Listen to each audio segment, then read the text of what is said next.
तो आज का टॉपिक है कार्नेटिक वार, कर्नाटक युद्ध।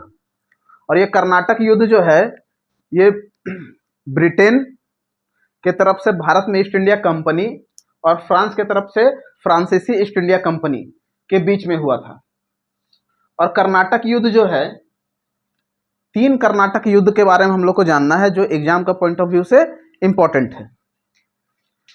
ठीक है, तो हम लोग एक एक कर्नाटक युद्ध को थोड़ा सा डिटेल में देखेंगे और यहाँ से बनने वाला हर एक एमसीक्यू को भी देखेंगे कि यहाँ से कौन सा क्वेश्चन बन सकता है। अगर तुम लोग बढ़िया से देखेगा तो कर्नाटक युद्ध से ही अगर तुम्हारा 25 से 30 एमसीक्यू कर्नाटक वार से सिर्फ बनेगा। ठीक है, तो देखते हैं हम लोग। ये है कर्नाटक युद्ध। ठीक है, इसी को इंग्लिश में हम लोग बोलते हैं कार्नेटिक वार। कार्नेटिक वार। तो सबसे पहला चीज है कि किसके किसके बीच हुआ था। तो ब्रिटेन और फ्रेंच। ठीक है, तो यहाँ पे फ्रांसीसी और ब्रिटेन के बीच जो कार्नेटिक वार होता है ये 3 वार होता है। कितना वार है? 3 वार। तो हम लोग पहला वार को पहले देख लेते हैं। तो हम लोग लिख देते हैं प्रथम कर्नाटक युद्ध, यानी कि फर्स्ट कार्नेटिक वार। ठीक है, तो फर्स्ट कार्नेटिक वार जो है, सबसे पहला चीज है कि कब से कब तक ये पहला कार्नेटिक वार चला था। तो 1746 से लेकर के 1748 तक ये कार्नेटिक वार चला। कोई दिक्कत है? ये डेट है। अब इसका कुछ ना कुछ कारण बनेगा। कार्नेटिक वार का क्या कारण है? तो इस कार्नेटिक वार का कारण भारत से संबंधित ना होकर के इसका संबंध यूरोप में है। ठीक है, यूरोप में एक देश है जिसका नाम है ऑस्ट्रिया। क्या नाम है उस देश का? ऑस्ट्रिया।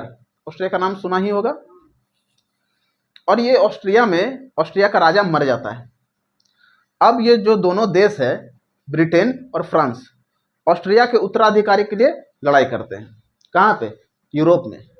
और यूरोप में इन दोनों का जो लड़ाई है इसी का विस्तार भारत में भी हो जाता है। कोई दिक्कत है? तो भारत में इसका विस्तार हो जाता है और भारत में रहने वाले फ्रांसीसी और ब्रिटिश सर दोनों के बीच में लड़ाई हो जाता है। तो इसका कारण क्या बनेगा? ऑस्ट्रिया का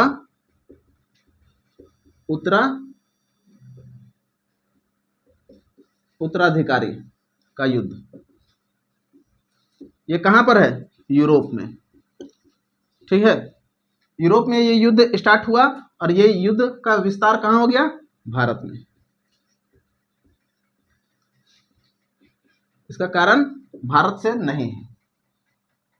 अब इसमें कुछ ना कुछ लड़ाई तो होगा।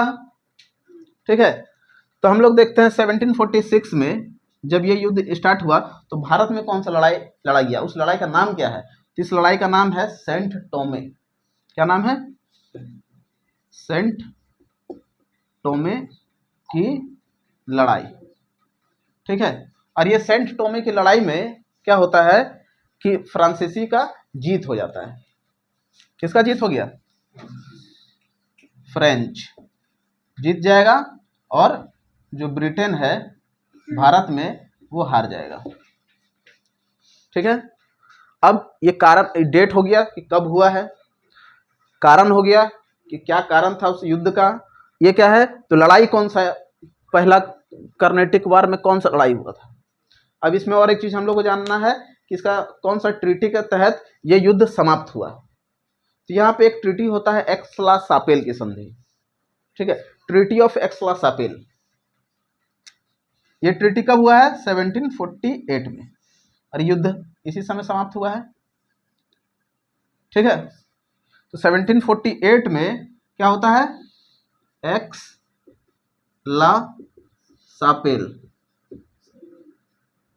एक्स-ला-शापेल की संधि।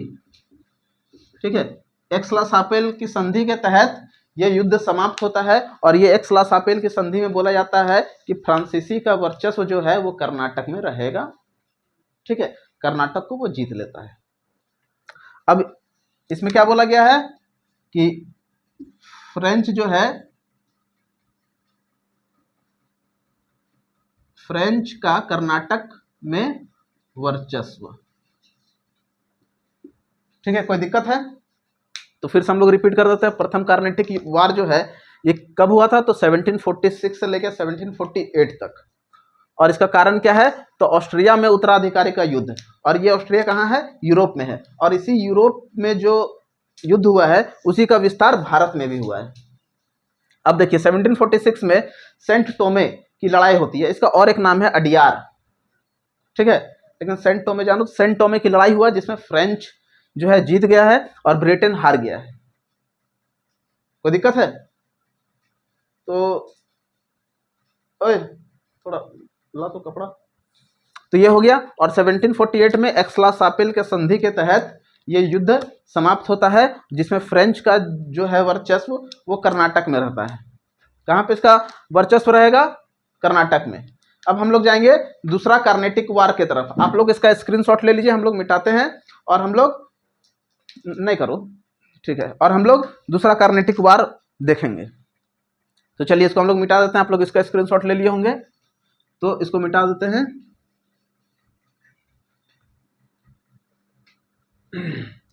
अब है द्वितीय कार्नेटिक वार।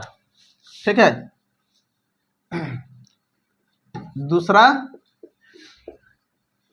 कर्नाटक युद्ध। ठीक है, सेकेंड कार्नेटिक वार।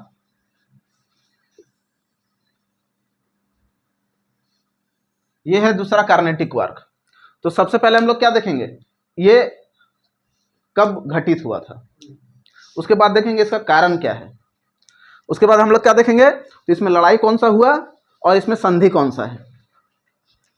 तो इसमें देखिए क्या है, तो ये 1749 से लेके 54 तक ये युद्ध चलता है। ठीक है, कब तक, कब से 1749 से लेके 1754 तक ये युद्ध चलेगा। अब हम लोग इसका क्या है कारण, ठीक है, कारण। तो भारत का दो राज्य है, एक राज्य है हैदराबाद और दूसरा राज्य है कर्नाटक। तो हैदराबाद का उस समय कुर्सी खाली था, सत्ता में कोई भी विराजमान नहीं था, बैठा हुआ नहीं था। तो जिसके कारण मुजफ्फर जंग और नासिर जंग, इन दोनों में से कौन सा गद्दी पर बैठेगा इसको लेके झगड़ा चल रहा था। उधर कर्नाटक में चंदा साहब और अनिरुद्दीन, कर्नाटक में चंदा साहब और अनिरुद्दीन में गद्दी को लेकर बैठने पर विवाद और झगड़ा चल रहा था। ठीक है, यहां तक कोई दिक्कत है। अब क्या होता है, जो फ्रांसीसी कंपनी है वो कर्नाटक का चंदा साहब और हैदराबाद का मुजफ्फर जंग, ये दोनों का सपोर्ट करता है। ठीक है, तो जो फ्रांसीसी कंपनी है उसका कहना क्या है कि मुजफ्फर जंग हम तुमको हैदराबाद पे बैठाएंगे और चंदा साहब हम आपको कर्नाटक पे बैठाएंगे। तो वैसे ही दो आदमी को कौन ले लेता है, ब्रिटेन ले लेता है। ब्रिटेन हैदराबाद का नासिर जंग और कर्नाटक का अनिरुद्दीन को ब्रिटेन ले लेगा कि हम आपका सपोर्ट करेंगे। ठीक है, फाइनली क्या होता है, अंबुर की लड़ाई होगी। और अंबुर की लड़ाई में क्या होता है कि जो कर्नाटक है, ठीक है, कौन कौन लड़ाई था, कौन कौन था, कर्नाटक और हैदराबाद दोनों को एक एक राज्य मिल जाता है। एक राज्य किसको मिल जाएगा, ब्रिटेन वाला को, और एक राज्य मिल जाएगा फ्रांसीसी को। कोई दिक्कत है, चलिए अब हम लोग देखते हैं। तो ये कारण क्या है, तो हैदराबाद और कर्नाटक में उत्तराधिकारी, कोई दिक्कत है, इन दोनों में उत्तराधिकारी को लेकर के संघर्ष चल रहा था। तो हैदराबाद में दो आदमी है, हैदराबाद में दो आदमी है, पहला का नाम है नासिर जंग। क्या नाम है, नासिर जंग। और दूसरा आदमी का नाम है मुजफ्फरजंग। और कर्नाटक में भी दो आदमी हैं, एक है चंदा साहेब और दूसरा है अनिरुद्दीन।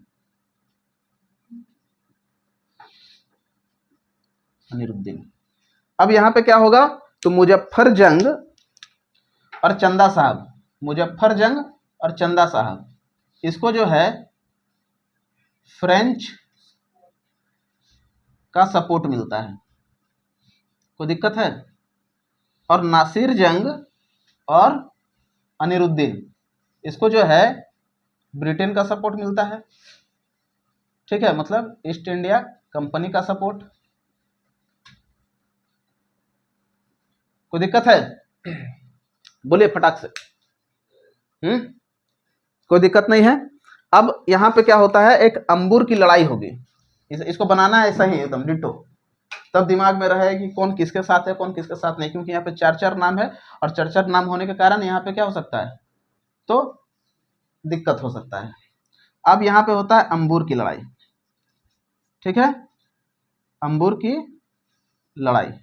और इस लड़ाई में क्या है, तो जो हैदराबाद है, ठीक है, इस लड़ाई में जो हैदराबाद है यहाँ पे ब्रिटेन स्थापित हो जाएगा, यहाँ पे फ्रांस स्थापित हो जाएगा, और जो ये कर्नाटक है यहाँ पे ब्रिटेन स्थापित हो जाएगा, ठीक है। मतलब यहाँ पे जो जिसका सपोर्ट ब्रिटेन किया है वो जीतेगा, यानी कि अनिरुद्दीन जीत रहा है। और यहाँ पे जिसका सपोर्ट मुजफ्फरजंग मतलब कि फ्रेंच कर रहा है, यानी कि मुजफ्फरजंग इसका यहाँ पे बैठेगा। तो ये विवाद यहीं पे टल गया। उसके बाद यहाँ पे जो संधि होगा वो 1755 में होता है पौंडीचेरी की संधि, ठीक है, पौंडीचेरी की संधि। और इसी पौंडीचेरी की संधि के तहत ये युद्ध भी समाप्त हो जाता है।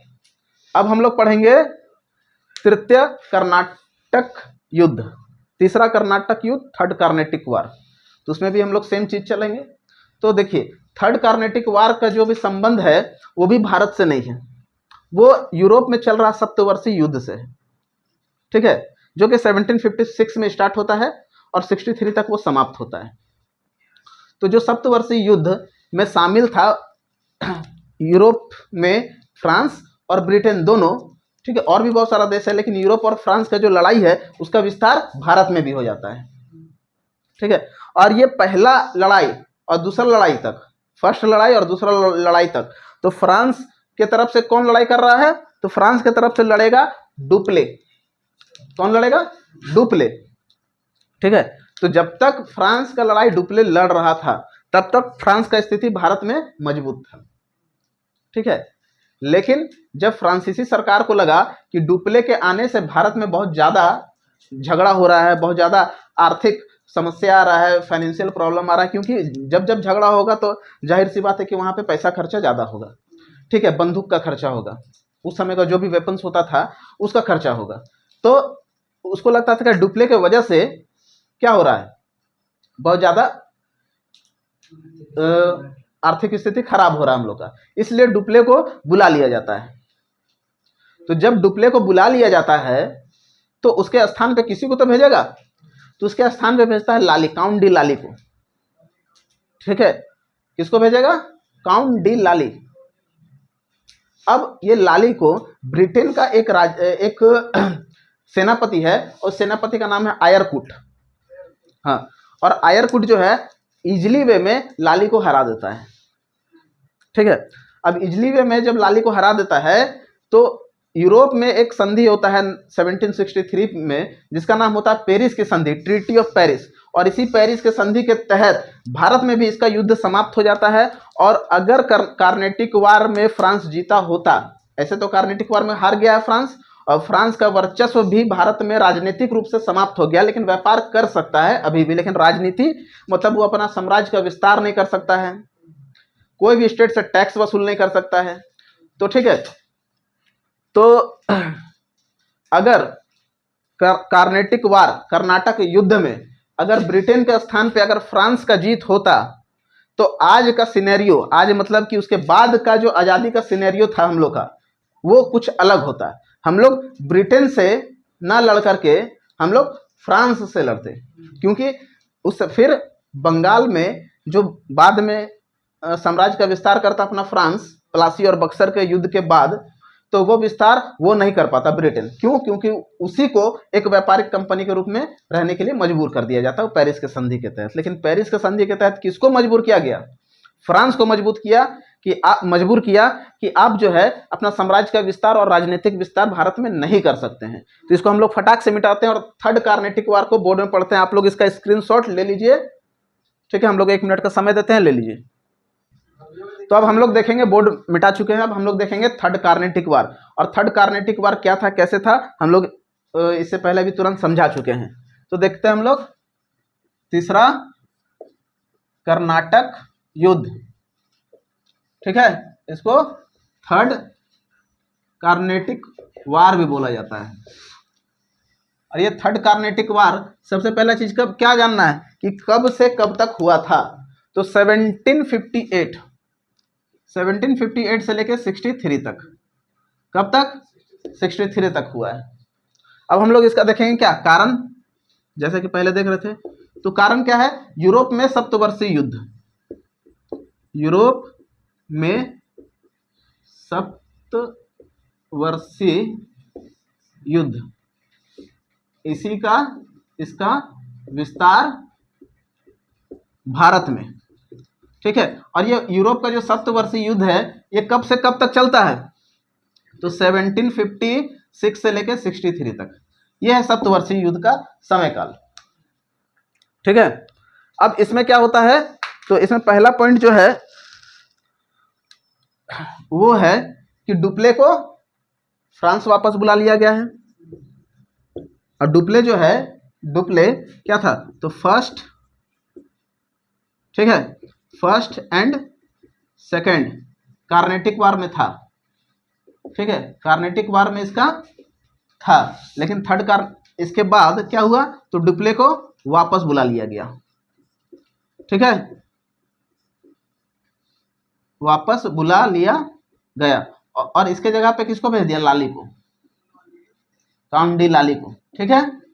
अब अंग्रेज का तरफ से सेनापति कौन है? तो अंग्रेज का तरफ से सेनापति है आयरकूट, ठीक है? आयरकूट ने लाली को क्या किया? पराजित किया, हरा दिया, ठीक है? और ये जो युद्ध होता है ये 1760 में होता है। कब होता है? 1760 में पराजित किया, और जिस युद्ध का नाम होता है वांडीवास।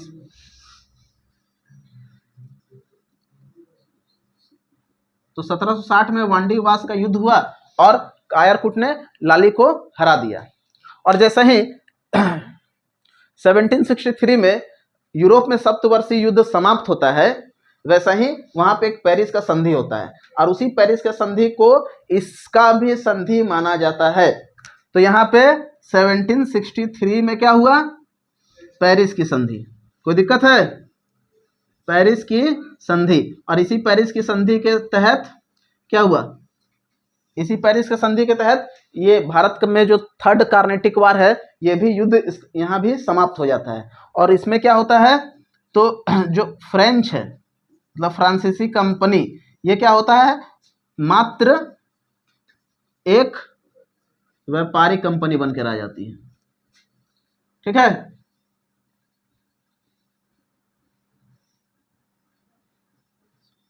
और यहाँ पे फ्रांस का जो भी आगे बढ़ने का रास्ता था वो ब्रिटेन वालों ने बंद कर दिया, ठीक है?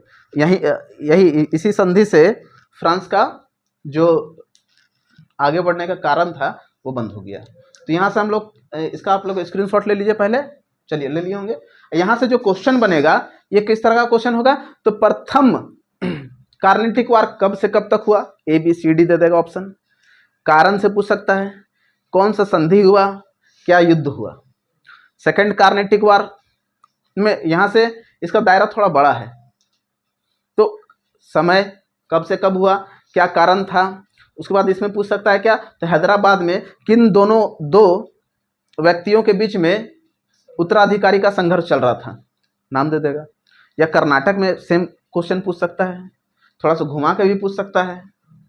किस संधि के तहत युद्ध समाप्त हुआ, कौन सा लड़ाई लड़ा गया, तो वहाँ पे अंबूर का लड़ाई लड़ा गया था। थर्ड कार्नेटिक वार का समय क्या है, तो थर्ड कार्नेटिक वार का समय क्या है, कारण क्या है, सप्तवर्षीय युद्ध। उसके बाद इसे किस संधि के तहत इसको समाप्त किया गया, तो पेरिस के संधि। तो यहाँ से भी ये क्वेश्चन बन सकता है। और एक क्वेश्चन बन सकता है कि निम्न में से किस कार्नेटिक वार में डुप्ले का सहयोग फ्रांसीसी कंपनी को नहीं मिला, तो हम लोग बोलेंगे थर्ड कार्नेटिक वार। तो वहाँ पे भी 4 ऑप्शन दे सकता है कि फर्स्ट कार्नेटिक वार, फर्स्ट और सेकंड कार्नेटिक वार, सेकंड और थर्ड कार्नेटिक वार, या सिर्फ थर्ड कार्नेटिक वार। तो वहाँ पे हम लोग ऑप्शन डी थर्ड कार्नेटिक वार। तो इस प्रकार का यहाँ से क्वेश्चन कार्नेटिक वार कर्नाटक युद्ध से बन सकता है। अगर आपको दिया हुआ जानकारी सब समझ में आता है और अच्छा लगता है तो हमारे चैनल को लाइक, सब्सक्राइब और शेयर कीजिए। Thank you.